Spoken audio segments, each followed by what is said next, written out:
നമസ്കാരം. വിഡീസ് ടവറിലേക്ക് എല്ലാ പ്രേക്ഷകർക്കും സ്വാഗതം. നോക്കാം ആദ്യം പ്രധാന വാർത്തകൾ. ഗസ വെടിനിർത്തലിനുള്ള അന്തിമ കരാർ ഉടൻ. ഹമാസ്, ഇസ്രായേൽ സംഘങ്ങളും മധ്യസ്ഥ രാജ്യങ്ങളും ദോഹയിൽ അവസാനവട്ട ചർച്ചയിലാണ്. ഇസ്രായേൽ പ്രധാനമന്ത്രി ബെന്യാമിൻ നെതന്യാഹു ദോഹയിലെ മൊസാദ് മേധാവിയുമായി വീഡിയോ കോളിൽ ഉടൻ സംസാരിക്കും. ആദ്യഘട്ടത്തിൽ 33 ബന്ദികളെ മോചിപ്പിക്കും. കരാറിൽ ഒപ്പുവെക്കരുതെന്ന് ഇസ്രായേൽ മന്ത്രിമാരായ ബെൻഗവീറും സ്മോട്രിക്കും ആവശ്യപ്പെട്ടു. അതേസമയം ഗസയിൽ ഇസ്രായേലിന്റെ കൂട്ടക്കുരുതി തുടരുകയാണ്. 5 ഇസ്രായേൽ സൈനികർ ഗസയിൽ കൊല്ലപ്പെട്ടു. MC നാസർ വിവരങ്ങൾ നൽകാനായി ദുബൈയിൽ നിന്ന് ചേരുന്നുണ്ട്. നാസർ, അന്തിമവട്ട ചർച്ചകൾ പുരോഗമിക്കുകയാണ് എന്ന് മനസ്സിലാക്കുന്നു. പ്രതീക്ഷയുണ്ടോ? അവിടെ തീർച്ചയായിട്ടും മുമ്പൊരിക്കലുമില്ലാത്ത വിധം വലിയ പ്രതീക്ഷയിലാണ് ലോകം ഈ ദോഹയിൽ നടക്കുന്ന ചർച്ചകൾ ഉറ്റുനോക്കുന്നത്. ഏറെക്കുറെ അന്തിമ കരാറിലേക്ക് ഇരുപക്ഷവും എത്തി എന്ന റിപ്പോർട്ടുകൾ കൂടി പുറത്തു വരുന്നുണ്ട്. ഇനി പ്രായോഗികമായ ചില സാങ്കേതിക കടമ്പകൾ മാത്രമാണ് ബാക്കിയുള്ളത്. പ്രധാനമായിട്ടും ഇസ്രായേൽ സുരക്ഷാ സമിതി യോഗം ചേർന്ന് ഏറെക്കുറെ ഈ കരാറിന് ഇപ്പോൾ അനുമതി നൽകിയതായിട്ടുള്ള റിപ്പോർട്ടുകൾ പുറത്തു വരുന്നുണ്ട്. ചില മന്ത്രിമാർ, പ്രധാനമായിട്ടും ബെൻഗവീറും സ്മോട്രിക്കും ഈ കരാറിനെ എതിർക്കുന്നുണ്ട്. പക്ഷേ എങ്കിൽ പോലും അതിനെ മറികടന്നുകൊണ്ട് കൂടുതൽ മന്ത്രിമാരുടെ പിന്തുണ ഉറപ്പാക്കാൻ നെതന്യാഹു സർക്കാരിന് സാധിച്ചിട്ടുണ്ട്. ഇനി അടുത്ത പ്രധാനപ്പെട്ട കടമ്പ എന്നത് പാർലമെന്റും അതോടൊപ്പം തന്നെ സുപ്രീം കോടതിയും ഇസ്രായേലിന്റെ ഭാഗത്തു നിന്ന് ഇതിന് അനുമതി നൽകേണ്ടതുണ്ട്. ആ നടപടിക്രമങ്ങൾ തികച്ചും സാങ്കേതികം മാത്രമാണ്. ആ നടപടിക്രമങ്ങൾ കൂടി പൂർത്തീകരിക്കുന്നതോടുകൂടി മിക്കവാറും നാളേക്കകം തന്നെ ഒരു കരാർ ഔദ്യോഗികമായിട്ട് പ്രഖ്യാപിക്കാൻ സാധിക്കുമെന്ന വിലയിരുത്തലാണ് ഇസ്രായേൽ ഉദ്യോഗസ്ഥരെ ഉദ്ധരിച്ചുകൊണ്ടുള്ള മാധ്യമ റിപ്പോർട്ടുകൾ വ്യക്തമാക്കുന്നത്. അമേരിക്കയും ഏറെക്കുറെ ആ സൂചന തന്നെയാണ് നൽകുന്നത്. കാരണം ഈ മാസം 20-ന് ട്രംപ് അമേരിക്കയുടെ പുതിയ പ്രസിഡന്റായി അധികാരമേൽക്കുകയാണ്. അതിനു മുമ്പ് തന്നെ ഈ കരാർ നടപ്പാക്കണമെന്ന് ട്രംപ് ഇസ്രായേലിന് ഏറ്റവും അന്തിമമായിട്ടുള്ള ഒരു നിർദ്ദേശം നൽകിയിരുന്നു. അതിന്റെ കൂടി അടിസ്ഥാനത്തിലാണ് വിയോജിപ്പുകൾ മറികടന്നുകൊണ്ട്, എതിർപ്പുകൾ മറികടന്നുകൊണ്ട് നെതന്യാഹു സർക്കാർ ഈ കരാറിന് അനുകൂലമായിട്ടുള്ള ഒരു തീരുമാനം കൈക്കൊണ്ടിരിക്കുന്നത്. ഇപ്പോൾ അങ്ങനെയെങ്കിൽ ഉടൻ തന്നെ വളരെ വേഗത്തിൽ തന്നെ ഈ കരാർ ഉണ്ടാകുമെന്നാണല്ലോ നമുക്ക് മനസ്സിലാക്കാൻ കഴിയുന്നത്. ഏത് രീതിയിലായിരിക്കും ഈ വെടിനിർത്തൽ ഉണ്ടാവുക? അമൃത, തീർച്ചയായിട്ടും ഖത്തർ വിദേശകാര്യ മന്ത്രിയുടെ വക്താവ് ഇന്ന് തന്നെ ഔദ്യോഗികമായിട്ട് ഇക്കാര്യം വെളിപ്പെടുത്തിയിരുന്നു. കരാർ ഏറെക്കുറെ അന്തിമഘട്ടത്തിലാണ്. ഇനി പ്രായോഗികമായ ചില തടസ്സങ്ങൾ മാത്രമേ ഉള്ളൂ. അതും മറികടക്കാൻ തങ്ങൾക്ക് സാധിക്കുമെന്നാണ് ഖത്തറും അതോടൊപ്പം തന്നെ മധ്യസ്ഥ രാജ്യമായിട്ടുള്ള ഈജിപ്തും അറിയിച്ചിരിക്കുന്നത്. അമേരിക്കയുടെ പൂർണ്ണമായിട്ടുള്ള ഇടപെടൽ ഈ കരാറിലേക്ക് നീങ്ങുന്നതിൽ വലിയ നിർണായകമായിട്ടുള്ള ഒരു പങ്കാണ് വഹിച്ചിരിക്കുന്നത്. അതിന്റെ അടിസ്ഥാനത്തിൽ നമുക്ക് ലഭ്യമാവുന്ന റിപ്പോർട്ടുകൾ പ്രകാരം 3 ഘട്ടങ്ങളിലായിട്ടാവും ഈ കരാർ നടപ്പാക്കുക. 42 ദിവസം നീളുന്നതായിരിക്കും ഓരോ ഘട്ടവും. ആദ്യഘട്ടത്തിൽ 33 ബന്ദികളെ വിട്ടയക്കാനുള്ള ഒരു തീരുമാനം ഹമാസ് ഔദ്യോഗികമായി തന്നെ കൈക്കൊണ്ടിട്ടുണ്ട്. ഇക്കാര്യം മധ്യസ്ഥ രാജ്യങ്ങളെ ഹമാസ് നേതൃത്വം അറിയിക്കുകയും ചെയ്തു. അങ്ങനെ 33 ബന്ദികളെ കൈമാറുന്നതിന് പകരമായി ആനുപാതികമായി പലസ്തീനികളെ ഇസ്രായേൽ തടവറകളിലുള്ള അവരെയും മോചിപ്പിക്കാനുള്ള ഒരു തീരുമാനം കൈക്കൊണ്ടിട്ടുണ്ട്. ഇതേ സമയം തന്നെ ആയിരിക്കും, ഘട്ടം ഘട്ടമായിട്ടായിരിക്കും സൈന്യത്തിന്റെ പിന്മാറ്റം ഉണ്ടാവുക ഗസയിൽ നിന്നുള്ള. അത് ഈ 3 ഘട്ടങ്ങളുടെ ഏറ്റവും അവസാനമായി വരുമ്പോൾ പൂർണ്ണമായിട്ടുള്ള ഒരു സൈനിക പിന്മാറ്റം കൂടി ഈ കരാർ ലക്ഷ്യമിടുന്നുണ്ട്. പ്രായോഗികമായിട്ടുള്ള ഇതേ നീക്കങ്ങൾ നടക്കുന്ന അതേ സാഹചര്യത്തിൽ കരാറിന്റെ ഏറ്റവും അവസാനമായിട്ട് ഗസയുടെ പുനർനിർമ്മാണവും ഗസയിൽ നിന്ന് പുറന്തള്ളപ്പെട്ട മനുഷ്യരുടെ, പലസ്തീനികളുടെ തിരിച്ചുവരവും കൂടി ഈ കരാർ വ്യവസ്ഥ ചെയ്യുന്നു എന്ന പ്രത്യേകത കൂടിയുണ്ട്. കരാറിന്റെ ഔദ്യോഗികമായിട്ടുള്ള പ്രഖ്യാപനം വരുമ്പോൾ മാത്രമേ ഇതിന്റെ വിശദാംശങ്ങൾ ഔദ്യോഗികമായിട്ട് സ്ഥിരീകരിക്കാൻ സാധിക്കുകയുള്ളൂ. എങ്കിലും 3 ഘട്ടങ്ങളിലായിട്ടുള്ള ഒരു കരാർ എന്നതിൽ 2 പക്ഷവും, ഹമാസും അതോടൊപ്പം തന്നെ ഇസ്രായേൽ പക്ഷവും അംഗീകരിച്ചു എന്ന ശുഭകരമായിട്ടുള്ള വാർത്തകളാണ് പുറത്തു വരുന്നത്. പ്രതികൂലമായിട്ടുള്ളത് എതിർപ്പ് പ്രധാനമായിട്ടും മുന്നോട്ട് വെച്ചത് ബെൻഗവീറും സ്മോട്രിക് എന്നീ മന്ത്രിമാരാണ്. അതുകൊണ്ട് തന്നെ ഈ കരാറിൽ ഒപ്പുവെക്കുകയാണെങ്കിൽ തങ്ങൾ രാജിവെക്കുമെന്ന ഒരു ഭീഷണി ഈ 2 മന്ത്രിമാരും പുറപ്പെടുവിച്ചിട്ടുണ്ട്. പക്ഷെ അത് എടുത്തു പറയേണ്ട ഒരു കാര്യം തന്നെയാണ്. ഇപ്പോൾ നാസർ സൂചിപ്പിച്ചതുപോലെ ബെൻഗവീറും സ്മോട്രിക്കും ഇതിനെതിരെ നിൽക്കുകയാണ്. തങ്ങൾ രാജിവെക്കുമെന്നതുൾപ്പെടെയുള്ള ഭീഷണികൾ അവരുടെ ഭാഗത്തുനിന്ന് ഉയരുന്നുണ്ട്. അതൊക്കെ ഏതെങ്കിലും തരത്തിൽ വെല്ലുവിളിയോ പ്രതിസന്ധിയോ ആകാനുള്ള സാധ്യതയുണ്ടോ? നിലവിൽ ഇപ്പോൾ ചർച്ചകൾ ഇവിടെ വരെ എത്തിയിരിക്കുന്ന ഈ ഒരു സ്ഥിതിക്ക് അവിടെ ഒരു നിലക്കും അത് വെല്ലുവിളി ആകരുത് എന്ന നിർബന്ധം കൊണ്ടായിരിക്കണം ഇന്നലെ തന്നെ ജോ ബൈഡൻ ഇസ്രായേൽ പ്രധാനമന്ത്രി നെതന്യാഹുവുമായിട്ട് ടെലിഫോണിൽ സംസാരിച്ചിരുന്നു. ഒരു നിലക്കും ഈ കരാറിൽ നിന്ന് ഇനി പിറകോട്ട് പോകരുത്. അത്തരമൊരു ഘട്ടം വന്നാൽ അമേരിക്കയും ഇസ്രായേലും തമ്മിലുള്ള ബന്ധത്തെ അത് വലിയ തോതിൽ ബാധിക്കും. മാത്രമല്ല, ട്രംപ് ഭരണകൂടം അധികാരമേൽക്കുമ്പോൾ ആ ഭരണകൂടത്തിന്റെ ഭാഗത്തു നിന്നും ഏതെങ്കിലും അർത്ഥത്തിലുള്ള ഒരു ദാക്ഷിണ്യം പ്രതീക്ഷിക്കേണ്ടതില്ല എന്നൊരു കർശനമായിട്ടുള്ള ഒരു മുന്നറിയിപ്പ് കൂടി ഇസ്രായേലിന് ലഭിച്ചതിന്റെ അടിസ്ഥാനത്തിലാണ് പിന്നെ ഈ കരാറിന് വേണ്ടി വിധേയപ്പെടാൻ നെതന്യാഹു തീരുമാനിച്ചതെന്ന റിപ്പോർട്ടുകൾ വ്യക്തമാക്കുന്നത്. അതോടൊപ്പം തന്നെ ഈ വലിയ അമേരിക്കൻ സമ്മർദ്ദവും പിന്നെ തിരിച്ചടികളും, കാരണം ഇന്നലെയും മിനിയാന്നുമായി മാത്രം 12-ലധികം സൈനികരാണ് ഗസയിൽ വധിക്കപ്പെട്ടത്. അതുകൊണ്ട് ഈ തിരിച്ചടി തുടരുന്ന ഒരു സാഹചര്യത്തിൽ ഈ കരാറിൽ ഒപ്പുവെക്കുകയല്ലാതെ ഇസ്രായേലിനെ സംബന്ധിച്ചിടത്തോളം ഈ ബന്ദികളെ ജീവനോടുകൂടി രക്ഷപ്പെടുത്താനുള്ള ഒരു അവസരം ഇനി ഉണ്ടാവുകയില്ല എന്ന കാര്യം ഉറപ്പാണ്. അതിന്റെ കൂടി ആ നിർബന്ധിത സാഹചര്യം കൂടി മുൻനിർത്തിക്കൊണ്ടാണ് ഏറ്റവും ഒടുവിൽ ഈ കരാറുമായിട്ട് മുന്നോട്ട് പോകാൻ ഇസ്രായേൽ പ്രധാനമന്ത്രി നെതന്യാഹു തീരുമാനിച്ചിരിക്കുന്നത്. ബെൻഗവറും സ്മോട്രിക്കും ഉയർത്തിയിരിക്കുന്ന ആ വാദങ്ങൾ തൽക്കാലം സ്വീകരിക്കാൻ തങ്ങൾ ഒരുക്കമല്ല എന്നൊരു മുന്നറിയിപ്പ് കൂടി നെതന്യാഹു നൽകിയിട്ടുണ്ട്. അതിന്റെ കൂടി അടിസ്ഥാനത്തിലാണ് അത്തരം ഈ എതിർപ്പുകളും വിയോജിപ്പുകളും തൽക്കാലം മാറ്റിവെച്ചുകൊണ്ട് ഈ കരാറുമായിട്ട് മുന്നോട്ട് പോവുകയല്ലാതെ ഇസ്രായേലിന് മുമ്പിൽ മറ്റു ഗത്യന്തരമൊന്നുമില്ല. 460-ലധികം ദിവസങ്ങൾ നീളുന്ന ഈ ഗസ ആക്രമണം ഒരുപക്ഷെ അടുത്ത ഏതാനും മണിക്കൂറുകൾക്കകം തന്നെ അവസാനിപ്പിക്കാനുള്ള വലിയ ശുഭകരമായിട്ടുള്ള ഒരു വാർത്തയ്ക്ക് വേണ്ടിയാണ് ലോകം ദോഹയിലേക്ക് ഇപ്പോൾ കാത്തിരിക്കുന്നത്. നാസർ, അതുപോലെ തന്നെ നമ്മൾ നേരത്തെ പറഞ്ഞതുപോലെ ഈ സ്മോട്രിക് ഉൾപ്പെടെയുള്ള മന്ത്രിമാരുടെ ഭീഷണി അത് മുന്നിട്ട് നിൽക്കുന്നുണ്ട്. ഇവർക്കെതിരെ വലിയ പ്രതിഷേധം ഇസ്രായേലിൽ ബന്ധുക്കളുടെ ഭാഗത്തു നിന്നും ഉണ്ടാകുന്നുണ്ടല്ലോ. അമൃത, തീർച്ചയായിട്ടും വളരെ നേരത്തെ മുതൽ തന്നെ ഉണ്ടായിരുന്നു. കാരണം ഒരു കരാറിലൂടെ അല്ലാതെ തങ്ങളുടെ പ്രിയപ്പെട്ടവരെ ഇസ്രായേലിലേക്ക് തിരികെ കൊണ്ടുവരാൻ സാധിക്കുകയില്ല എന്ന തിരിച്ചറിവ് ബന്ദികളുടെ ബന്ധുക്കൾ നേരത്തെ തന്നെ വ്യക്തമാക്കിയിരുന്നു.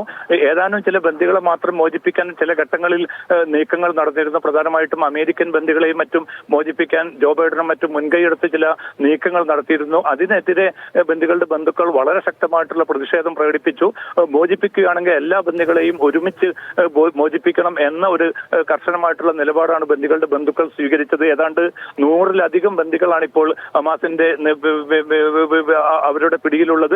അതുകൊണ്ട് തന്നെ ഈ ബന്ദികളെ പിന്നെ ജീവനോടുകൂടി രക്ഷപ്പെടുത്താൻ ഹമാസുമായിട്ട് ഒരു കരാറിൽ ഏർപ്പെടുകയല്ലാതെ മറ്റൊരു മാർഗവുമില്ല എന്ന് തുടക്കം മുതൽ തന്നെ ബന്ദികളുടെ ബന്ധുക്കൾ പിന്നെ വിലയിരുത്തി വരികയായിരുന്നു. ഇക്കാര്യം അവർ സർക്കാരിനോട് ആവശ്യപ്പെട്ടിരുന്നു. നിരന്തരമായ പ്രക്ഷോഭങ്ങൾ നടന്നിരുന്നു. പക്ഷെ ഇതൊന്നും ചെവിക്കൊള്ളാതെ തങ്ങൾ സൈനിക നടപടിയിലൂടെ തങ്ങളുടെ സൈനികമായിട്ടുള്ള മുഷ്കിലൂടെ തന്നെ ഈ ബന്ദികളെ ബോധിപ്പിക്കുമെന്ന ഒരു ധാർഷ്ട്യം കലർന്ന നിലപാടായിരുന്നു നെതന്യാഹുവും അതോടൊപ്പം തന്നെ സൈനിക നേതൃത്വവും സ്വീകരിച്ചത്. അത് പരാജയപ്പെടുന്നു എന്നതാണ് ഈ ചരിത്രപരമായിട്ടുള്ള അല്ലെങ്കിൽ ഇത്തരമൊരു കരാറിന്റെ ഒരു പശ്ചാത്തലത്തിൽ നമുക്ക് വിലയിരുത്താൻ സാധിക്കുന്നത്. അതുകൊണ്ട് തന്നെ അതിശക്തമായിട്ടുള്ള 460 ദിവസം പിന്നിടുമ്പോൾ പോലും ഏറ്റവും ശക്തമായിട്ടുള്ള ചെറുത്തുനിൽപ്പ്, ഉപരോധം, പ്രതിരോധം നടത്താൻ ഈ ഫലസ്തീൻ പോരാളികൾക്ക് സാധിക്കുന്നു.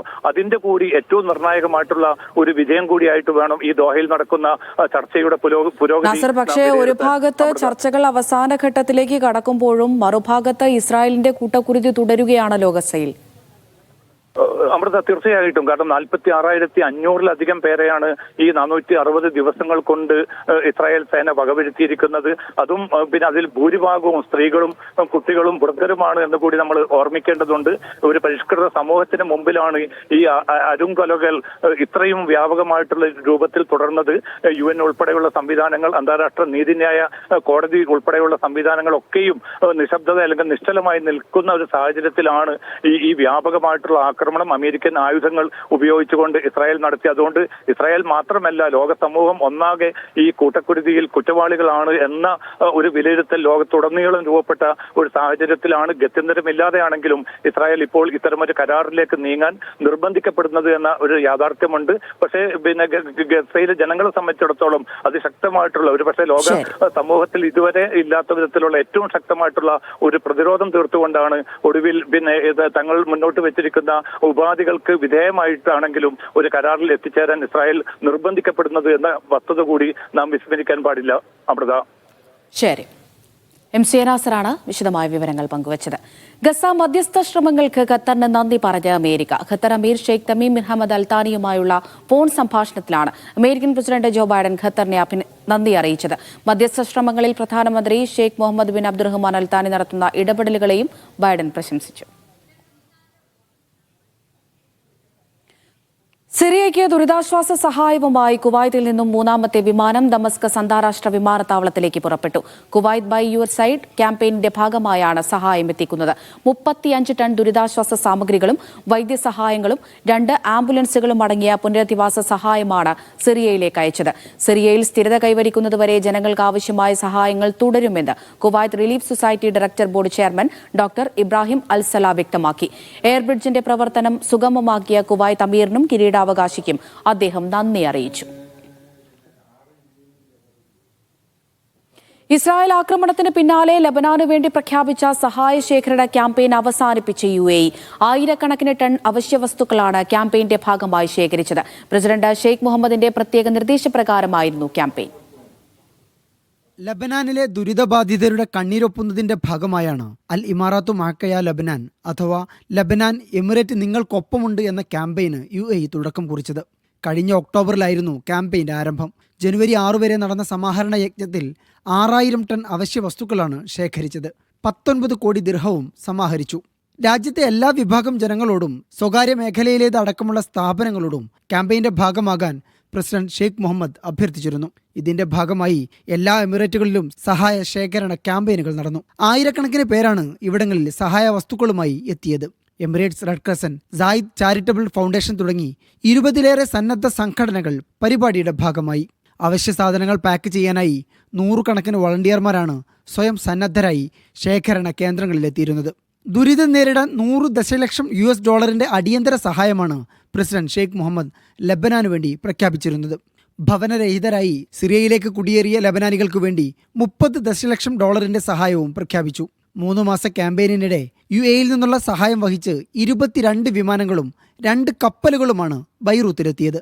ഭക്ഷണം, മരുന്ന്, പുതപ്പ്, മറ്റു അവശ്യ വസ്തുക്കൾ എന്നിവയാണ് ഇക്കാലയളവിൽ അന്താരാഷ്ട്ര സന്നദ്ധ സംഘടനകളുടെ സഹായത്തോടെ UAE വിതരണം ചെയ്തത്. Media 1, Dubai. UAEയുടെ ഭൗമനിരീക്ഷണ ഉപഗ്രഹമായ MBZ-SAT വിക്ഷേപണത്തിനൊരുങ്ങി. US-ലെ കാലിഫോർണിയയിൽ നിന്ന് SpaceX റോക്കറ്റിലാണ് ഉപഗ്രഹം വിക്ഷേപിക്കുന്നത്. അറബ് ലോകത്തെ ഏറ്റവും നൂതനമായുള്ള സംവിധാനങ്ങളുള്ള നിരീക്ഷണ ഉപഗ്രഹമാണ് MBZ. ഇന്ത്യൻ സമയം 12:19 വിക്ഷേപണം. പദ്ധതിക്ക് ചുക്കാൻ പിടിക്കുന്ന Dubai Mohammed bin Rashid space സെന്ററിൽ നിന്ന് അക്ഷയ് പേരാവൂർ വിവരങ്ങൾ നൽകാനായി തത്സമയം ചേരുന്നുണ്ട്. അക്ഷയ്, ഒരുക്കങ്ങളൊക്കെ പൂർത്തിയായിട്ടുണ്ടോ? ഈ MBZ-SATന്റെ പ്രത്യേകതകൾ എന്തൊക്കെയാണ്?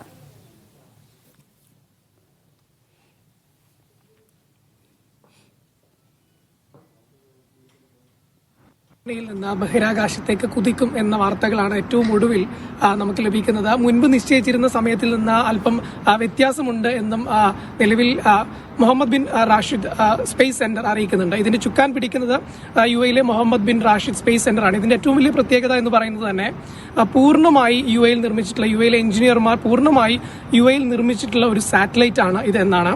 പിന്നീട് ഈ ഒരു ഉപഗ്രഹത്തെ കൊറിയയിലേക്ക് അയക്കുകയും കൊറിയയിൽ നിന്ന് വിദഗ്ധമായ പരിശോധനകൾക്ക് ശേഷമാണ് ഇത് അമേരിക്കയിലെ കാലിഫോർണിയയിലേക്ക് ബഹിരാകാശത്തേക്കുള്ള ലോഞ്ചിന് വേണ്ടി അയച്ചിരിക്കുന്നത്. മിനിറ്റുകൾക്കകം തന്നെ ഈ ഒരു ഉപഗ്രഹം കാലിഫോർണിയയിൽ നിന്ന് ബഹിരാകാശത്തേക്ക് കുതിക്കും. ഈ ഉപഗ്രഹത്തിന്റെ ഏറ്റവും വലിയ പ്രത്യേകത എന്ന് പറയുന്നത് ഏറ്റവും മികച്ച ക്ലാരിറ്റിയോടെ ചിത്രങ്ങൾ എടുക്കാൻ കഴിയും എന്ന് തന്നെയാണ്. നിലവിലുള്ള സാങ്കേതിക വിദ്യകളെക്കാൾ 10 മടങ്ങ് ക്ലാരിറ്റിയോടെ ചിത്രങ്ങൾ എടുക്കാൻ കഴിയും. ഇതുവഴി നിലവിൽ ഗൾഫിൽ, പ്രത്യേകിച്ച് UAE തന്നെ നേരിടുന്ന ഏറ്റവും വലിയ പ്രതിസന്ധി അല്ലെങ്കിൽ പ്രശ്നം എന്ന് പറയുന്നത് കാലാവസ്ഥാ മേഖലയിലുള്ള വ്യതിയാനവും തുടർന്നുണ്ടാകുന്ന ദുരന്തങ്ങളുമാണ്. നമുക്കറിയാം, കഴിഞ്ഞ വർഷം UAEയിൽ ഏറ്റവും അധികം ദുരന്തം വിതച്ചത് ഇതുവരെ UAEയുടെ ചരിത്രത്തിൽ പെയ്യാത്ത മഴയും തുടർന്നുണ്ടായ ദുരന്തങ്ങളും ഒക്കെയാണ്. പക്ഷേ ഈ ഒരു ഉപഗ്രഹം ബഹിരാകാശത്തേക്ക് പൂർണ്ണ തോതിൽ സജ്ജമായി എത്തുന്നതോടുകൂടി UAEയിൽ മാത്രമല്ല ഗൾഫിന്റെ തന്നെ ഈ പറയുന്ന ദുരന്ത നിവാരണം, അതുപോലെ തന്നെ അടിസ്ഥാന സൗകര്യ വികസനം, അങ്ങനെ നിരവധി മേഖലകളിൽ UAEക്കും അതുപോലെ തന്നെ ഗൾഫ് രാജ്യങ്ങൾക്കും കുതിക്കാൻ കഴിയും എന്നതാണ് ഏറ്റവും വലിയൊരു പ്രത്യേകതയായി അധികൃതർ ചൂണ്ടിക്കാണിക്കുന്നത്. അതുപോലെ തന്നെ UAEയുടെ ബഹിരാകാശ മേഖലയിലെ കുതിപ്പും മറ്റൊരു പ്രധാനപ്പെട്ട ഒരു കാര്യമാണ്. 2009 ആദ്യമായി UAE ബഹിരാകാശത്തേക്ക് ഒരു സാറ്റലൈറ്റ് വിക്ഷേപിക്കുന്നത്. ഇത് UAEയുടെ 9ാമത്തെ സാറ്റലൈറ്റ് ആണ് എന്നതാണ് മറ്റൊരു പ്രത്യേകത. ആദ്യമായാണ് UAEയിൽ നിന്ന് മാത്രം പൂർണ്ണമായി നിർമ്മിച്ച ഒരു സാറ്റലൈറ്റ് ബഹിരാകാശത്തേക്ക് കുതിക്കുന്നത്. UAE president Mohammed bin Zayed Al നഹ്യാന്റെ പേരാണ് ഈ ഒരു സാറ്റലൈറ്റിന് നൽകിയിരിക്കുന്നത്. ചിൽസി, ശരി, അക്ഷയാണ് വിവരങ്ങൾ നൽകിയത്. സൗദി ജയിലിൽ കഴിയുന്ന അബ്ദുൾ റഹീമിന്റെ കേസ് നാളെ പരിഗണിക്കും. സൗദി സമയം രാവിലെ 8 മണിക്കായിരിക്കും കേസ് പരിഗണിക്കുക. കേസ് പഠിക്കാനായി കൂടുതൽ സമയം വേണമെന്ന് കോടതി ആവശ്യപ്പെട്ടത് പ്രകാരം സിറ്റിംഗ് നാളത്തേക്ക് നീട്ടിവെക്കുകയായിരുന്നു. ജൂലൈ 2 റഹീമിന്റെ വധശിക്ഷ കോടതി റദ്ദ് ചെയ്തിരുന്നു. ഇതിനുശേഷമുള്ള സുപ്രധാന ഉത്തരവാണ് നാളെ പ്രതീക്ഷിക്കുന്നത്. കഴിഞ്ഞ മാസം കേസ് പരിഗണിച്ചിരുന്നുവെങ്കിലും വാദം പൂർത്തിയായില്ല. കേസ് കൂടുതൽ പഠിക്കാനായി മാറ്റിവെക്കുകയായിരുന്നു. നാളെ രാവിലെ സൗദി സമയം 8 മണിക്കായിരിക്കും കേസ് വീണ്ടും പരിഗണിക്കുക. മുൻ സിറ്റിംഗിൽ പബ്ലിക് പ്രോസിക്യൂഷൻ കേസുമായി ബന്ധപ്പെട്ട് നൽകിയ വാദത്തിൽ റഹീമിന്റെ അഭിഭാഷകർ മറുപടി നൽകിയിരുന്നു. കൊലപാതകവുമായി ബന്ധപ്പെട്ട തടവ് അടക്കമുള്ള ശിക്ഷകളിലാണ് ഇനി വിധി വരേണ്ടത്. നിലവിൽ 18 വർഷത്തിലേറെ റഹീം ജയിൽവാസം അനുഭവിച്ചതിനാൽ ഇതൊഴിവാക്കി മോചന ഉത്തരവ് ലഭിക്കുമെന്നാണ് റിയാദിലെ റഹീം നിയമസഹായ സമിതിയുടെ പ്രതീക്ഷ. റഹീം കേസിന്റെ നടപടികൾ പിന്തുടരുന്നത് ഇന്ത്യൻ എംബസിയും റഹീമിന്റെ പവർ ഓഫ് അറ്റോർണിയായ സിദ്ദിഖ് തുവൂരും പ്രതിഭാഗം വക്കീലുമാണ്. മോചനത്തിന് മുന്നോടിയായി വധശിക്ഷക്കായി അനുഭവിക്കേണ്ട ജയിൽ ശിക്ഷയുടെ വിധിയുണ്ടായേക്കും. നാളെ അനുകൂല വിധി വന്നാൽ ഉത്തരവിന്റെ പകർപ്പ് ഗവർണറേറ്റിലേക്കും ജയിലിലേക്കും നൽകും. റഹീമിന്റെ മടക്കയാത്രക്കുള്ള രേഖകൾ എംബസി തയ്യാറാക്കിയിട്ടുണ്ട്. 2006 ഡിസംബറിലാണ് സൗദി ബാലന്റെ കൊലപാതക കേസിൽ അബ്ദുൾ റഹീം ജയിലിലാകുന്നത്. Mishal Cherpulassery, media 1, Riyadh. കുവൈത്തിൽ ഇന്ത്യൻ പ്രവാസിക്ക് വധശിക്ഷ വിധിച്ചു. ഇന്ത്യൻ പൌരനെ കൊലപ്പെടുത്തിയ കേസിലാണ് ക്രിമിനൽ കോടതി വധശിക്ഷ വിധിച്ചത്. പ്രതി ഇരയെ താമസ സ്ഥലത്തേക്ക് കൊണ്ടുപോയി ലൈംഗികമായി പീഡിപ്പിച്ചതിന് ശേഷം കുത്തി കൊലപ്പെടുത്തുകയായിരുന്നു. അന്വേഷണത്തിൽ പ്രതി കുറ്റക്കാരനെന്ന് കണ്ടെത്തിയതായും കോടതി പറഞ്ഞു. കേരളത്തിൽ പ്രവാസികൾക്ക് മാത്രമായി വ്യവസായ പാർക്ക് തുടങ്ങുമെന്ന് വ്യവസായ മന്ത്രി പി രാജീവ്. കണ്ണൂരിലാകും പാർക്ക് സ്ഥാപിക്കുക. 100 കോടി നിക്ഷേപമാണെങ്കിൽ 10% പ്രീമിയം അടച്ചാൽ മതി. 2 വർഷത്തെ മൊറട്ടോറിയം അടക്കം 12 വർഷം കൊണ്ട് തുകയടച്ചാൽ മതിയെന്നും മന്ത്രി ദുബൈയിൽ പറഞ്ഞു. കേരളത്തിൽ നടക്കുന്ന ഇൻവെസ്റ്റ് കേരള ഉച്ചകോടിയുടെ ഭാഗമായി ദുബൈയിൽ നടന്ന റോഡ് ഷോയിൽ സംസാരിക്കുകയായിരുന്നു മന്ത്രി. പ്രവാസികൾ അയക്കുന്ന പണം നമ്മുടെ സമ്പദ്ഘടനയ്ക്ക് വലിയ സംഭാവന ചെയ്യുന്നുണ്ട്. അത് കുറെ കൂടി പ്രൊഡക്റ്റീവായിട്ട് എങ്ങനെ മാറ്റാൻ കഴിയും, അതിന് ഇൻവെസ്റ്റ്മെന്റിലേക്ക് കൊണ്ടുവന്നാൽ കൂടുതൽ തൊഴിലവസരങ്ങൾ നമുക്ക് അവിടെ സൃഷ്ടിക്കാൻ കഴിയും. അപ്പോൾ നമ്മുടെ ഇൻവെസ്റ്റ് കേരള ഗ്ലോബൽ സമ്മിറ്റിന്റെ മുന്നോടിയായിട്ടുള്ള റോഡ് ഷോയിൽ അവസാനത്തെയാണ് ഇപ്പോൾ ദുബായിൽ നടന്നത്. അതിന്റെ ഭാഗമായി തന്നെ നമ്മളൊരു NRIക്കാർക്ക് പ്രത്യേകമായൊരു ഇൻഡസ്ട്രിയൽ പാർക്ക്, ഇപ്പോൾ നമ്മൾ എക്സ്ക്ലൂസീവായിട്ട് ഓരോ മേഖല തിരിച്ച് ഇൻഡസ്ട്രിയൽ പാർക്ക് ഉണ്ട്. ഇപ്പോൾ ലൈഫ് സയൻസ് പാർക്ക് ഉണ്ട്, ഇലക്ട്രോണിക്സ് പാർക്ക് ഉണ്ട്, ഡിഫൻസ് ഉണ്ട്, സ്പൈസ് പാർക്ക് ഉണ്ട്, ഇങ്ങനെ സ്പേസിന്റെ പാർക്ക് ഉണ്ട്. അക്കൂട്ടത്തിൽ NRK അവർക്കുള്ള പ്രത്യേകമായ ഒരു പാർക്ക്, അവർക്ക് ആ ലാൻഡ് കൂടുതലായിട്ട് അവർക്ക് പരിഗണന കൊടുക്കും.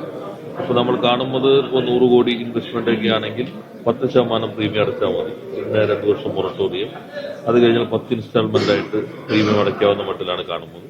അതോടൊപ്പം തന്നെ 50 കോടിക്കും 100 കോടിക്കും ഇടയിലാണെങ്കിൽ 20% പ്രീമിയം ആദ്യം അടയ്ക്കുക, പിന്നെ 2 വർഷം മൊറട്ടോറിയം, പിന്നെ 5 ഇൻസ്റ്റാൾമെന്റ്. അത് താഴെയുള്ളതാണെങ്കിൽ 20% തന്നെ മൊറട്ടോറിയം ഇല്ലാതെ 5 വർഷത്തേത് എന്ന രീതിയിലാണ് ഇപ്പോൾ ഞങ്ങൾ പ്ലാൻ ചെയ്തിട്ടുള്ളത്.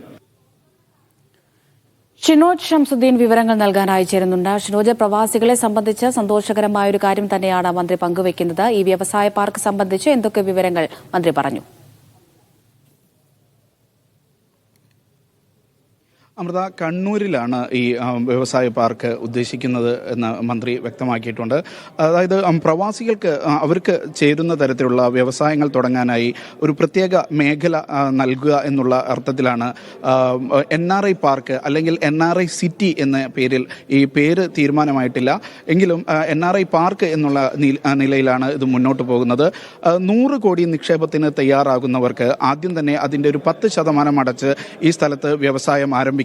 അത് കഴിഞ്ഞ് 10 വർഷത്തിനുള്ളിൽ ഈ 10 ഗഡുക്കളായി ഈ പ്രീമിയം അടച്ചു തീർത്താൽ മതി. അതിൽ തന്നെ 2 വർഷം മൊറട്ടോറിയം ലഭിക്കും.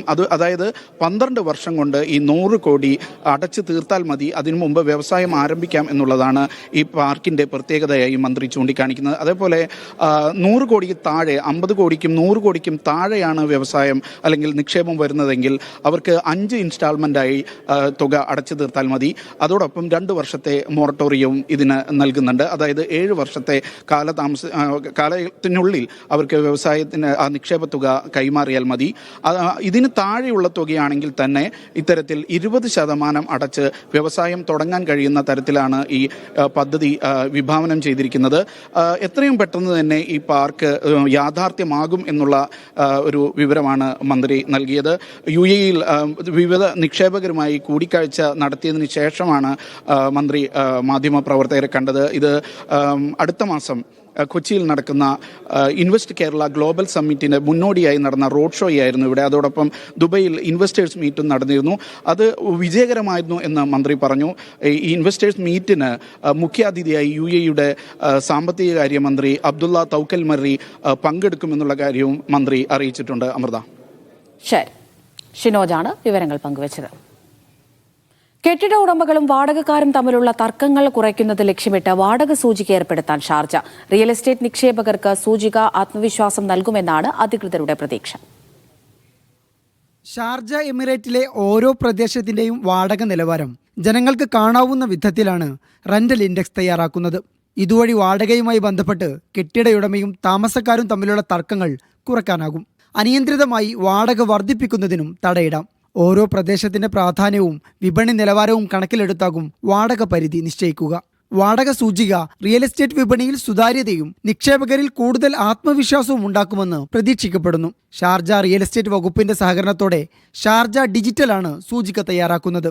ജനുവരി 22 മുതൽ 25 വരെ ഷാർജ എക്സ്പോ സെന്ററിൽ നടക്കുന്ന എക്സിബിഷനിൽ സൂചിക പുറത്തിറക്കുമെന്നാണ് കരുതുന്നത്.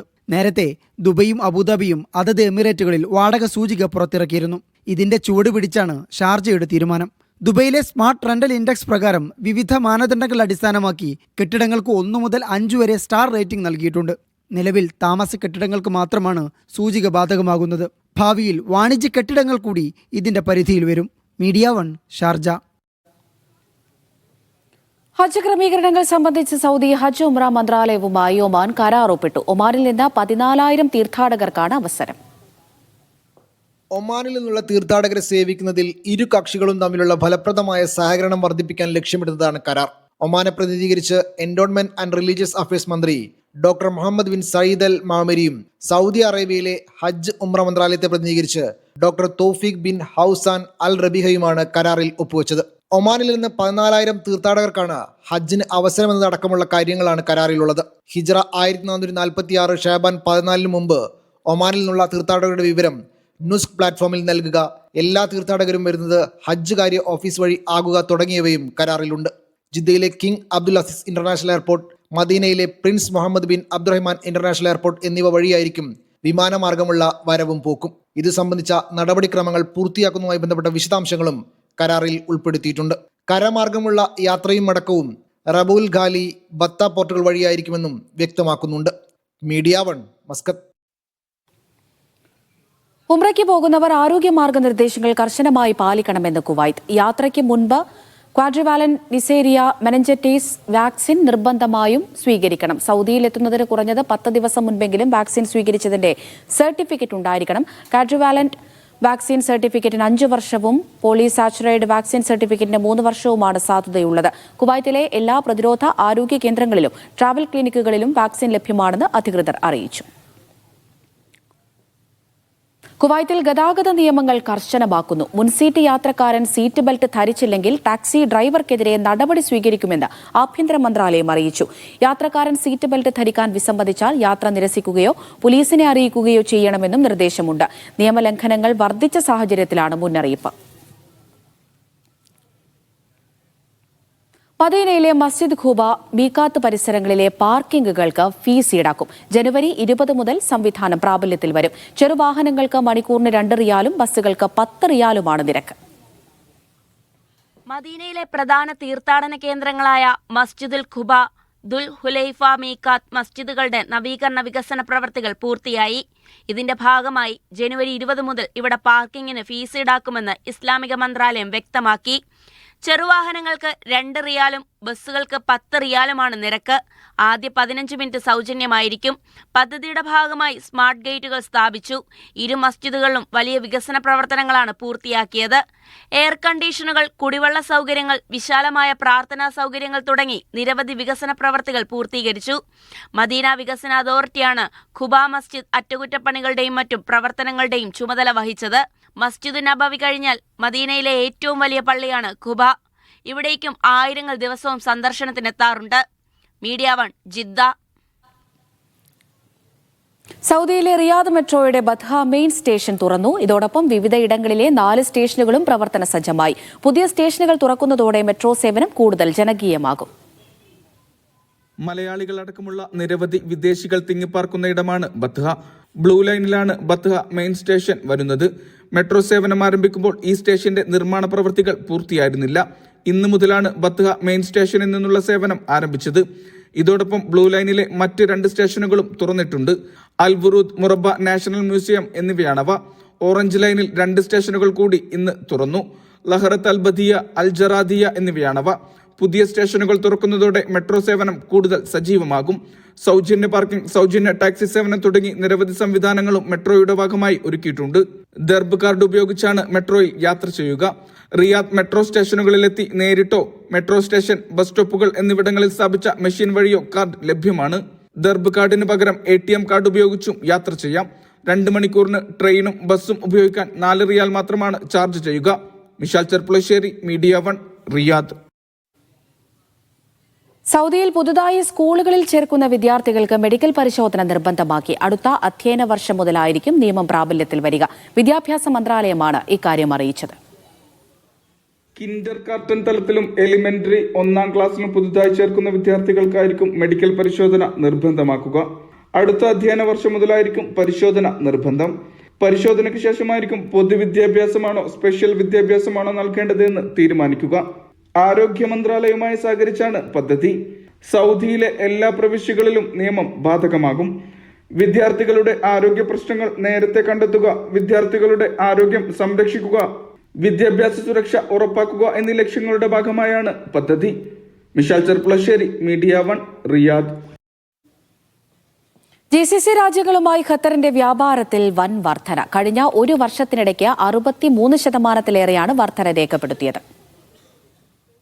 ഖത്തർ ദേശീയ പ്ലാനിംഗ് കൗൺസിൽ പുറത്തുവിട്ട കണക്ക് പ്രകാരം 5 GCC രാജ്യങ്ങളുമായുള്ള വ്യാപാരത്തിൽ വൻ വർധനയാണ് രേഖപ്പെടുത്തിയിരിക്കുന്നത്.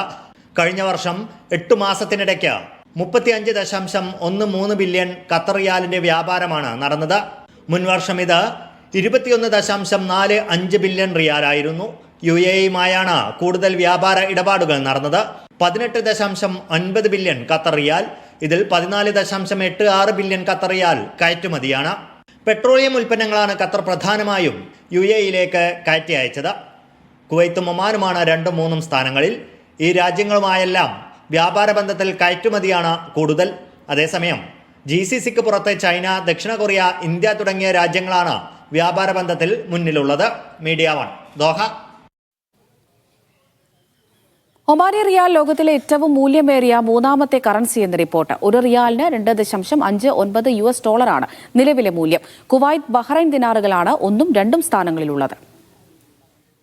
ഫോബ്സ് ഇന്ത്യയുടെ കണക്കനുസരിച്ച് ഏറ്റവും മൂല്യമേറിയ 3ാമത്തെ കറൻസിയാണ് ഒമാൻ റിയാൽ.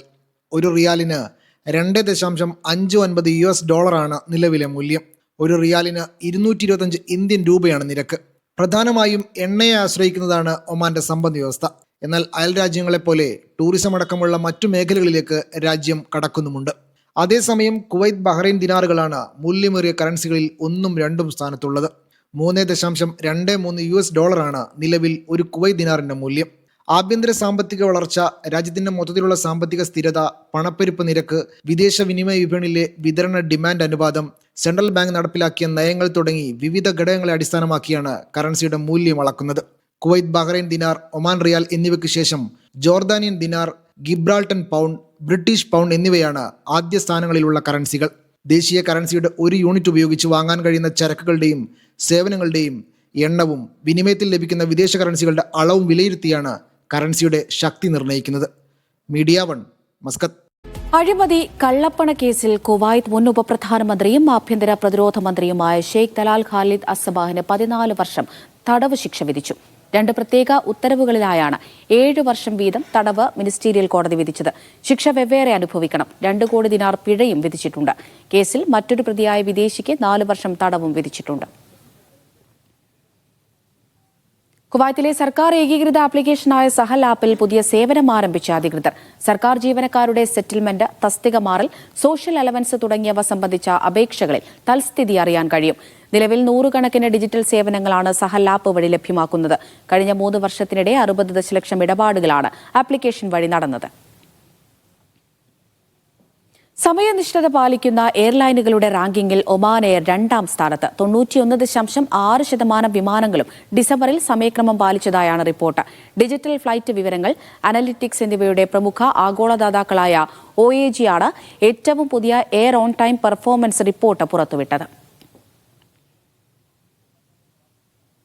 സൗദിയിൽ കഴിഞ്ഞ വർഷം വ്യോമയാന നിയമലംഘനങ്ങൾക്ക് പിഴയായി ചുമത്തിയത് 2 കോടിയോളം റിയാൽ. 524 നിയമലംഘനങ്ങളിലായാണ് സിവിൽ ഏവിയേഷൻ അതോറിറ്റി വിമാന കമ്പനികൾക്ക് പിഴയിട്ടത്.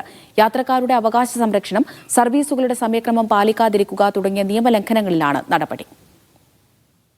Saudi general authority of civil ഏവിയേഷനാണ് നടപടി സംബന്ധിച്ച കണക്കുകൾ പുറത്തുവിട്ടത്. 2024 അതോറിറ്റിയുടെ നിർദ്ദേശങ്ങൾ പാലിക്കാത്തതിന് 1,88,00,000 റിയാൽ വിമാന കമ്പനികൾക്ക് പിഴയിട്ടതായി അതോറിറ്റി വെളിപ്പെടുത്തി. 524 നിയമലംഘനങ്ങളിലായാണ് നടപടി. യാത്രക്കാരുടെ അവകാശ സംരക്ഷണ ചട്ടങ്ങൾ പാലിക്കാത്തതിനാണ് ഏറ്റവും കൂടുതൽ പിഴ വീണത്. 305 നിയമലംഘനങ്ങളിൽ 1,44,00,000 റിയാൽ പിഴയിട്ടതായി അതോറിറ്റി വ്യക്തമാക്കി. മുൻകൂർ പാസഞ്ചർ രജിസ്ട്രേഷൻ സംവിധാനം സംബന്ധിച്ച അതോറിറ്റിയുടെ നിർദ്ദേശങ്ങൾ പാലിക്കാതിരിക്കുക, സമയ സ്ലോട്ടുകൾ പാലിക്കാതിരിക്കുക തുടങ്ങിയ 111 നിയമലംഘനങ്ങൾക്ക് വിമാന കമ്പനികൾക്കെതിരെ 36 ലക്ഷം റിയാൽ പിഴ ചുമത്തി. അതോറിറ്റിയുടെ പെർമിറ്റ് വാങ്ങാതെ ഡ്രോൺ ഉപയോഗിച്ചതുമായി ബന്ധപ്പെട്ട 15 നിയമലംഘനങ്ങൾ ഉൾപ്പെടെ വ്യക്തികൾക്കെതിരെ 92 നിയമലംഘനങ്ങൾ കണ്ടെത്തി. ഈ ഇനത്തിൽ 75,000 റിയാലും യാത്രയിൽ വിമാന സുരക്ഷാ നിർദ്ദേശങ്ങളും പെരുമാറ്റച്ചട്ടങ്ങളും പാലിക്കാത്ത യാത്രക്കാർക്കെതിരെ 74 നിയമലംഘനങ്ങളിൽ 92,000 റിയാൽ പിഴ ചുമത്തിയതായും അതോറിറ്റി വ്യക്തമാക്കി. Naushad റിക്കൂർ, media 1, Dammam. സുൽത്താൻ ഹൈതം ബിൻ താരിഖിന്റെ സ്ഥാനാരോഹണത്തിന്റെ 5ാം വാർഷികത്തോടനുബന്ധിച്ച് മറൈൻ മാർച്ചുമായി മസ്കത്ത് ഗവർണറേറ്റ്. ജനുവരി 17 രാവിലെ 9 മുതൽ വൈകുന്നേരം 5 വരെയാണ് പരിപാടി. യാച്ചുകൾ, ബോട്ടുകൾ, ജെറ്റ്സ്കികൾ എന്നിവ ഉൾപ്പെടുന്ന മാർച്ച് ബന്ദർ അൽ റൌദ മറീനയിൽ നിന്ന് ആരംഭിച്ച് അൽ മൌജ് മറീനയിൽ സമാപിക്കും. പങ്കെടുക്കാൻ ആഗ്രഹിക്കുന്നവർ മുൻകൂട്ടി രജിസ്റ്റർ ചെയ്യണം. കുവൈത്തിൽ 2024 വാഹനാപകടങ്ങളിൽ 284 പേർ മരിച്ചതായി റിപ്പോർട്ടുകൾ. കഴിഞ്ഞ ദിവസം ജനറൽ ട്രാഫിക് വകുപ്പ് പ്രസിദ്ധീകരിച്ച സ്ഥിതിവിവര കണക്കുകളിലാണ് ഇക്കാര്യങ്ങൾ വെളിപ്പെടുത്തിയത്. ഗുരുതരമായ ഗതാഗത ലംഘനങ്ങൾ നടത്തിയ 74 പേരെ ഒരു വർഷത്തിനുള്ളിൽ നാടുകടത്തി. 2024 മാത്രം 65,991 വാഹനാപകടങ്ങൾ നടന്നതായും റിപ്പോർട്ടിൽ ചൂണ്ടിക്കാട്ടുന്നു. കഴിഞ്ഞ ഒരു വർഷത്തിനിടെ 8,455 കാറുകൾ കണ്ടുകെട്ടുകയും 3,139 പേരെ കസ്റ്റഡിയിലെടുക്കുകയും ചെയ്തതായും റിപ്പോർട്ട് വ്യക്തമാകുന്നു. ഷാർജയിലെ കൽബ നഗരത്തിൽ പെയ്ഡ് പാർക്കിംഗ് സംവിധാനം ഏർപ്പെടുത്തി മുനിസിപ്പാലിറ്റി അധികൃതർ. ഫെബ്രുവരി 1 മുതൽ പ്രാബല്യത്തിൽ വരും. ശനി മുതൽ വ്യാഴം വരെയാണ് പെയ്ഡ് പാർക്കിംഗ്. വെള്ളിയാഴ്ചകളിൽ പാർക്കിംഗ് സൗജന്യമായി തുടരും. പാർക്കിംഗ് സ്ഥലങ്ങൾ ദുരുപയോഗം ചെയ്യുന്നത് തടയുകയാണ് ലക്ഷ്യമെന്ന് അധികൃതർ അറിയിച്ചു. കേരളത്തിന്റെ ചുമതലയുള്ള AICC സെക്രട്ടറി ദീപാദാസ് മുൻഷിയുമായി UK-യിലെ OICC നേതാക്കൾ കൂടിക്കാഴ്ച നടത്തി. National president Shinu Clair Mathews, ഔദ്യോഗിക വക്താവ് റോമി കുര്യാക്കോസ് എന്നിവരാണ് തിരുവനന്തപുരത്ത് വെച്ച് നടന്ന കൂടിക്കാഴ്ചയിൽ പങ്കെടുത്തത്. സംഘടനയുടെ 3 മാസത്തെ പ്രവർത്തന റിപ്പോർട്ട് നേതാക്കൾ ദീപാദാസ് മുൻഷിക്ക് കൈമാറി. ഇതാദ്യമായാണ് OICC-യുടെ പ്രവർത്തന വിശദാംശങ്ങൾ അടങ്ങിയ ഒരു റിപ്പോർട്ട് AICC നേതൃത്വത്തിന് ലഭിക്കുന്നതെന്നും അഭിനന്ദനാർഹമാണെന്നും ദീപാദാസ് മുൻഷി പറഞ്ഞു. SKSSF ഒമാൻ നാഷണൽ കമ്മിറ്റി സംഘടിപ്പിച്ച പ്രഥമ ദേശീയതല സർഗാലയത്തിൽ ആസിമ മേഖല ഓവറോൾ ചാമ്പ്യന്മാരായി 285 പോയിന്റുമായാണ് നേട്ടം. വസതിയ മേഖലയാണ് 2ാം സ്ഥാനത്ത്. ഷർഖിയ മേഖല 3ാം സ്ഥാനവും നേടി. 4 മേഖലകളിൽ നിന്ന് 19 മത്സര ഇനങ്ങളിലായി 1ഉം 2ഉം സ്ഥാനങ്ങൾ നേടിയവരാണ് മാറ്റുരച്ചത്. സൂർ അൽ ഫവാരിസ് ഹാളിൽ നടന്ന ചടങ്ങിൽ സയ്യിദ് ഷംസുദ്ദീൻ തങ്ങൾ വിജയികൾക്ക് ട്രോഫികൾ സമ്മാനിച്ചു. ഷാർജ ബാർത്തോമ ചർച്ച് കൊയ്ത്തുത്സവം ആഘോഷിച്ചു. മാധ്യമപ്രവർത്തകൻ എൽവിസ് ചുമാർ പരിപാടി ഉദ്ഘാടനം ചെയ്തു. വർഗീസ് പാപ്പച്ചനെ ചടങ്ങിൽ ആദരിച്ചു. രഞ്ജിത്ത് ഉമ്മൻ ജോൺ അധ്യക്ഷത വഹിച്ച ചടങ്ങിൽ ബിൻസു ഫിലിപ്പ്, ടോം ജോൺ തുടങ്ങിയവർ സംസാരിച്ചു. ദമാം ഇന്റർനാഷണൽ ഇന്ത്യൻ സ്കൂൾ അധ്യാപിക ലതിക അങ്കേപ്പാട്ട് രചിച്ച ചെറുകഥാ സമാഹാരം പുറന്തോട് ഭേദിച്ച ആമ വെള്ളിയാഴ്ച പ്രകാശനം ചെയ്യും. ദമാം കൊയിലാണ്ടി നാട്ടുകൂട്ടം അക്ഷരമുറ്റം സംഘടിപ്പിക്കുന്ന പ്രകാശന ചടങ്ങിൽ സാഹിത്യകാരൻ KS രതീഷ് പങ്കെടുക്കുമെന്ന് സംഘാടകർ അറിയിച്ചു. വെള്ളിയാഴ്ച വൈകിട്ട് 6:30 മണിക്ക് ദമാം തറവാട് റെസ്റ്റോറന്റ് ഓഡിറ്റോറിയത്തിൽ വെച്ചാണ് പരിപാടി. ഒരുമ അംഗങ്ങൾക്ക് ആകർഷകമായ ആനുകൂല്യങ്ങളുമായി BEC എക്സ്ചേഞ്ച്. ഒരുമയിലെ അംഗങ്ങൾ BEC എക്സ്ചേഞ്ച് വഴി പണം അയക്കുമ്പോൾ പ്രത്യേക ആനുകൂല്യങ്ങളും നറുക്കെടുപ്പിലൂടെ സമ്മാനങ്ങളും ലഭ്യമാകും. BEC എക്സ്ചേഞ്ച് സിറ്റി ഹെഡ് ഓഫീസിൽ നടന്ന ചടങ്ങിൽ ഇത് സംബന്ധമായ ധാരണാപത്രം കൈമാറി. BECയെ പ്രതിനിധീകരിച്ച് CEO Mathew വർഗീസും BDM രാംദാസും, ഒരുമയെ പ്രതിനിധീകരിച്ച PT Shafi, SP Nawaz എന്നിവരും പങ്കെടുത്തു. ഡിസംബർ 6 തുടങ്ങിയ ക്യാമ്പയിൻ 2 മാസം നീണ്ടു നിൽക്കും. കേരള ഇസ്ലാമിക് ഗ്രൂപ്പിന് കീഴിൽ പ്രവർത്തിക്കുന്ന പ്രവാസി ക്ഷേമ പദ്ധതിയായ ഒരുമയിൽ 2.5 ദിനാർ നൽകി എല്ലാ മലയാളിക്കും അംഗത്വം എടുക്കാം. അംഗമായിരിക്കെ മരണപ്പെടുന്ന വ്യക്തിയുടെ നോമിനിക്ക് 2 ലക്ഷം മുതൽ 5 ലക്ഷം രൂപ വരെ ധനസഹായം ലഭിക്കും. പട്ടാമ്പി ഇരുമ്പകശ്ശേരി മഹല്ല് UAE കൂട്ടായ്മയുടെ ഫാമിലി മീറ്റ് അജ്മാനിൽ നടന്നു. പ്രസിഡന്റ് അഷ്റഫ് പള്ളത്ത് അധ്യക്ഷത വഹിച്ചു. അബ്ദുൽ സലാം AK, ജലീൽ പട്ടാമ്പി, CP മുസ്തഫ മൗലവി എന്നിവർ സംസാരിച്ചു. കുട്ടികളുടെ വിവിധ കലാ സാംസ്കാരിക പരിപാടികൾ അരങ്ങേറി. ഇനി വിവിധ ഗൾഫ് നഗരങ്ങളിലെ താപനില നോക്കാം. ദോഹ കുറഞ്ഞ താപനില 10 ഡിഗ്രി സെൽഷ്യസ്, കൂടിയ താപനില 22 ഡിഗ്രി സെൽഷ്യസ്. കുവൈറ്റ് സിറ്റി കുറഞ്ഞ താപനില 10 ഡിഗ്രി സെൽഷ്യസ്, കൂടിയ താപനില 20 ഡിഗ്രി സെൽഷ്യസ്. മസ്കത്ത് കുറഞ്ഞ താപനില 13 ഡിഗ്രി സെൽഷ്യസ്, കൂടിയ താപനില 21 ഡിഗ്രി സെൽഷ്യസ്. ദുബായ് കുറഞ്ഞ താപനില 17 ഡിഗ്രി സെൽഷ്യസ്, കൂടിയ താപനില 25 ഡിഗ്രി സെൽഷ്യസ്. അബുദാബി കുറഞ്ഞ താപനില 15 ഡിഗ്രി സെൽഷ്യസ്, കൂടിയ താപനില 24 ഡിഗ്രി സെൽഷ്യസ്. വിനിമയ നിരക്ക്. സൗദി റിയാൽ 23 രൂപ 6 പൈസ, UAE ദിർഹം 23 രൂപ 57 പൈസ, ഖത്തർ റിയാൽ 23 രൂപ 77 പൈസ, ഒമാനി റിയാൽ 224 രൂപ 82 പൈസ, കുവൈറ്റ് ദിനാർ 280 രൂപ 46 പൈസ, ബഹ്റൈൻ ദിനാർ 229 രൂപ 60 പൈസ.